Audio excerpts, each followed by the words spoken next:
Hey people, welcome back to the channel. I'm Beldon Huang, an undergraduate of Media and Culture at Lancaster University in the UK. In this video, we're going to look at the summary of part 2 of the book, How to Break Up With Your Phone by Catherine Price.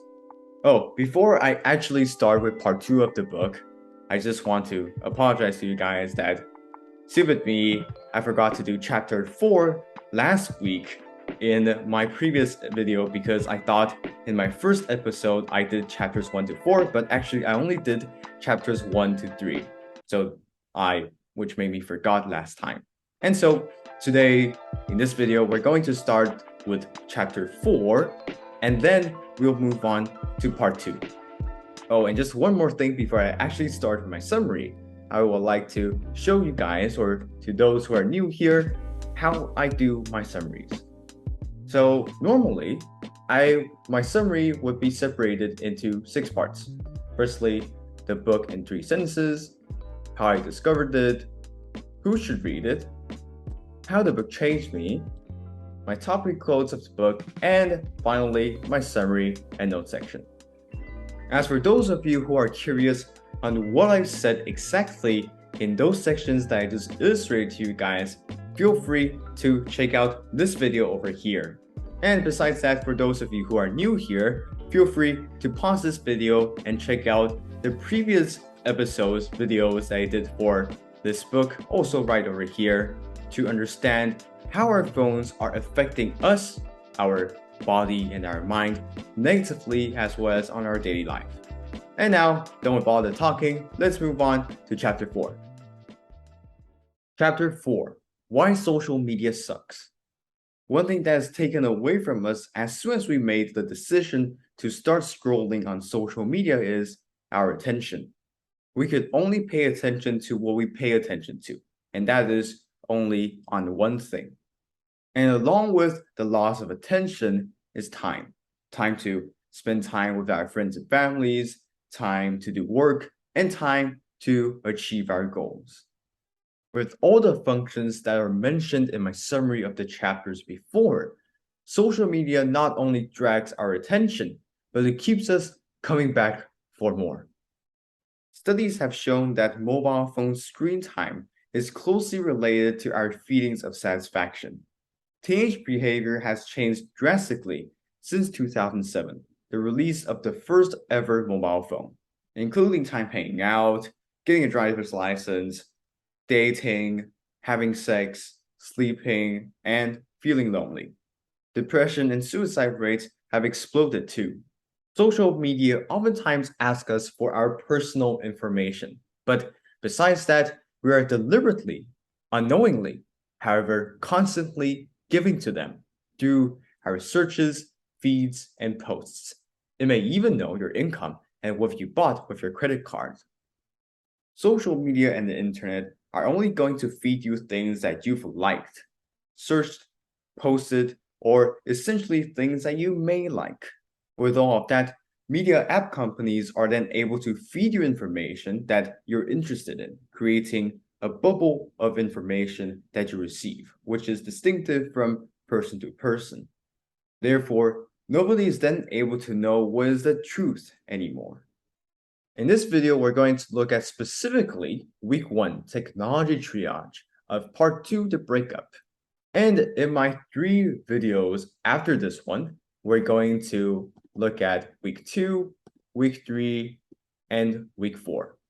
The reason why most people fail to give up their addictions is because of a lack of preparation and a clear idea of the roots of their problem and what they want to achieve. To overcome the addiction, use mindfulness and apps to gather data so you know what's working, what's not, and what you want to change. Ask yourself, what do you want to pay attention to? And here, a good tip is to use your lock screen as an extra layer of deterrence.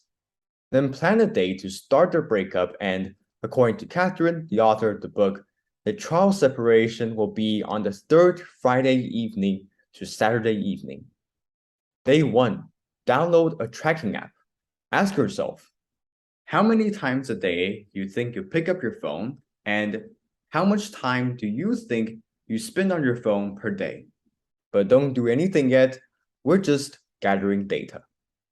Day 2, assess your current relationship. And here, as you can see, we're just doing some casual researching and self-reflection. Firstly, what do you love about your phone? What don't you love about your phone? And thirdly, what changes, be it positive or negative, have you noticed in yourself when you spend a lot of time on your phone? And lastly, number 4, what would success be like? Day 3, start paying attention. Over the next 24 hours, try to notice, number 1, situations you would nearly find yourself using the phone. And when's the first time you pick up the phone in the morning and the last time at night? Second, changes in posture. 3, emotional state, right before and after you used your phone. 4, how often your phone grabs your attention. Number 5, how you feel when you use your phone and when your phone's not with you. Number 6, moments on or off the phone when you feel joy. When that happens, notice what you were doing, whom you were with, and whether your phone was involved. And lastly, number 7, when other people use their phones, how does it make you feel? Choose a moment where you're most likely to pick up your phone so as to be aware of patterns. Notice how you feel before you grab the phone, your breathing, your posture, your focus, your general emotional state. Then take your phone, hold it in your hand, and unlock the screen. Notice any changes in breathing, posture, focus, and emotional state. Go to the app that you use the most. Use for a few minutes and notice any changes. Lastly, turn off the phone and put it away, out of sight, and notice any changes. At the end of the day, Catherine also mentioned that we can create a physical prompt, like putting a hair tie, rubber band, tape around or on the back of your phone so that you can remind yourself to be aware when you unconsciously pick up your phone. Day 4, take stock and take action. On this day, you have 5 things that you should do. 1, look at the results. How many times do you pick up your phone? How much time did you spend? How does this compare to your guesses? Did anything surprise you? Second, for the past 24 hours, try notice when and why you use your phone. How often does it distract you or grab your attention? How did you feel emotionally before, during, and after you used your phone and times that you were not with it? And what did you learn about phones, dopamine, and cortisol? Number 3, about the moments that you were in flow. What were you doing? Whom were you with? And was your phone involved? Number 4, how do you feel when you see other people looking at their phones? And lastly, number 5, did you notice any patterns or did anything surprise you? By the way, here we can also create our first speed bump, namely, what for, why now, what else, aka the 3 W's, which you can use it or put it as your lock screen so as to limit your screen time. Day 5, delete social media apps.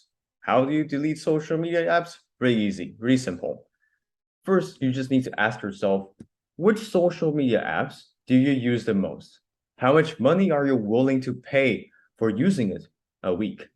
Then think of the time that was really rewarding or fun. How many dollars would people have to pay you to knowingly miss out on that experience? Delete social media until the makeup part of the experiment. It doesn't mean to ban you from social media, but to get you to use it on a browser, like a speed bump. And if you want to use it, fine. Define your purpose and time you want to spend. After you're done, log out and close down the browser or the tab. Also, download a password manager. It can be useful as it manages all your passwords. Also, change vocabulary, like don't say can't or not allowed. Say do or don't instead. Take time offline and spend it with people. Also, rather focusing on what you could possibly miss out on social media. Focus on what you could definitely miss out in reality instead. My personal tip is, in advance, create a list of friends or people you want to contact, who may even be the ones that you've been wanting to hang out with but never got round to it.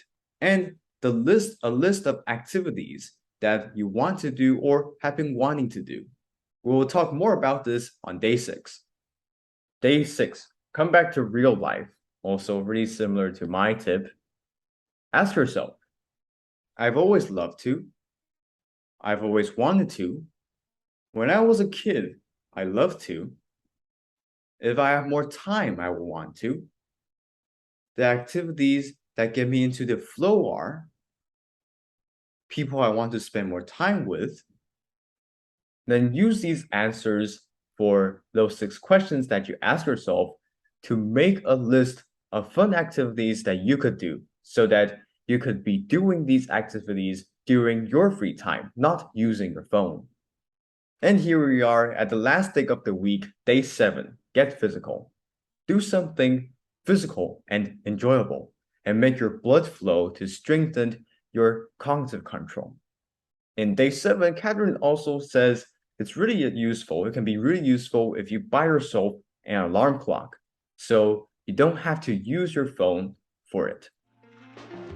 And that's it, people. Chapter 4 and week 1 of part 2 of the book, How to Break Up With Your Phone by Catherine Price.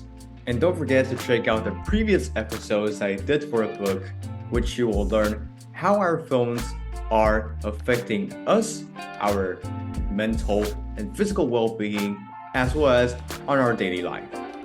As always, thank you guys so much for watching, and don't forget to comment below, share this video, turn on notifications, and subscribe to my channel. And I'll see you in the next video. Bye bye.